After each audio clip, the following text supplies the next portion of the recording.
নমস্কার, পিয়ালি সংসারে আপনাদের প্রত্যেককে স্বাগত। আজকে আমি চিকেনের আরেকটি রেসিপি নিয়ে চলে এসেছি, চিকেন মাঞ্চুরিয়ান। আশা করি আপনাদের ভালো লাগবে। তাহলে দেখতে থাকুন আমার আজকের রেসিপি। আমি এখানে কিছুটা বোনলেস চিকেন নিয়েছি। চিকেনটাকে খুব হালকা করে আমি একটু পেস্ট করে নিয়েছি। পেস্টটা কিন্তু কিমার মতো করেই হবে, খুব বেশি পেস্ট হবে না। তারপর ওর মধ্যে আমি 2 চামচের মতো আদা, রসুন আর কাঁচা লঙ্কার পেস্ট দিয়ে দিলাম।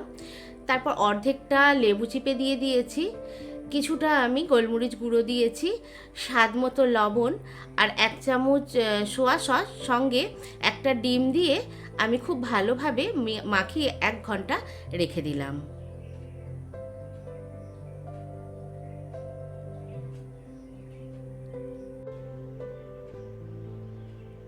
1 ঘন্টা পর আমি ওর মধ্যে 2 চামচের মতো কর্নফ্লাওয়ার দিয়ে খুব ভালোভাবে মিশিয়ে নিলাম।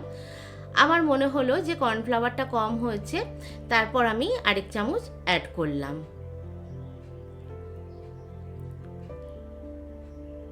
তারপর আরেকটি বাটিতে, ছোট বাটিতে একটু জলের মধ্যে 1 চামচের মতো আমি কর্নফ্লাওয়ার গুলে রেখে দিলাম।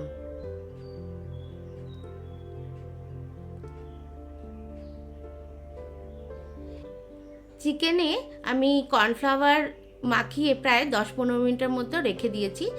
10-15 মিনিটের পর আমি কড়াইয়ে রিফাইন তেল দিয়ে আমি বড়ার আকারে ভেজে নিচ্ছি।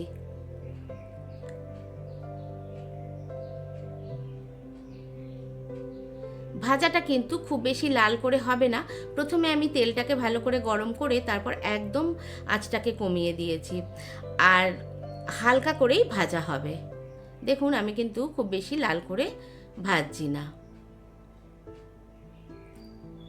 এইভাবেই আমি সম্পূর্ণ বড়াগুলো ভেজে তুলে নিলাম।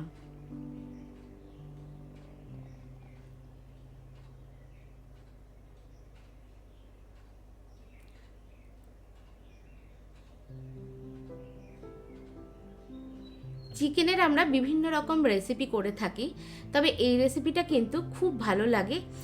আর চিকেন, বোনলেস চিকেন কিউব করে কেটেও করা যায়, তবে আমি একটু এরকম করে করলেই আমার বিশেষ করে মাঞ্চুরিয়ানটা ভালো লাগে।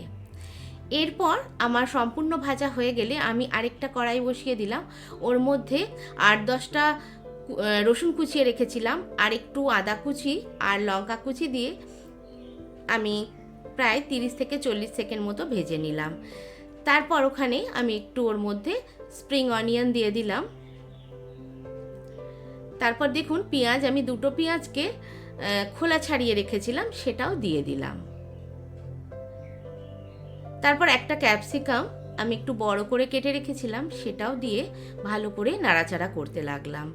তারপর স্বাদ মতো লবণ দিয়ে দিলাম। লবণটা কিন্তু খুব বুঝে দেবেন, কেননা যেহেতু এর মধ্যে আমরা সোয়া সস অ্যাড করব, সোয়া সসে কিন্তু লবণ থাকে। এরপর আমি একটু গোলমরিচও দিয়েছি।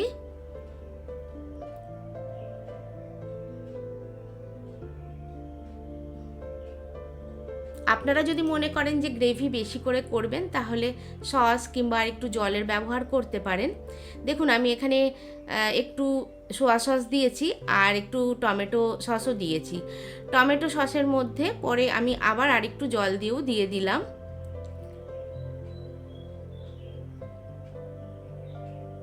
সসটা আপনার ওপর, বিশেষ করে টমেটো সসটা, তবে সোয়া সসটা কিন্তু খুব বেশি দেবেন না। আর আমি যেইটা গুলে রেখেছিলাম কর্নফ্লাওয়ারটা, সেটাও দিয়ে দিলাম। তারপর চিকেনগুলো দিয়ে দিলাম। তারপর সব দিয়ে খুব ভালোভাবে আমি মিশিয়ে নিচ্ছি। এটা যেমনি জলের পরিমাণ কিংবা সসের পরিমাণ কম দিয়ে একটু ড্রাইভাবেও করা যায়, আর রুটি পরোটার সঙ্গে খেতে গেলে একটু গ্রেভি হলে কিন্তু খেতে সুবিধে হয়। আমি এখানে একটু মিষ্টিও দিলাম। আপনাদের সসে যদি মিষ্টির পরিমাণটা বেশি থাকে, তাহলে কিন্তু মিষ্টি না দিলেও চলে, তবে আমার তাতে মনে হয়েছিল যে একটু মিষ্টির প্রয়োজন। তারপর ধনেপাতা আর স্প্রিং অনিয়ন দিয়ে আমি নামিয়ে নিলাম।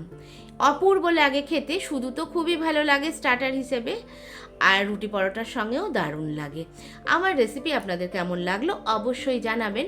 ভালো লাগলে লাইক শেয়ার কমেন্টস করে দেবেন। আজকের মতো এলাম, দেখা হচ্ছে নেক্সট ভিডিওতে। নমস্কার।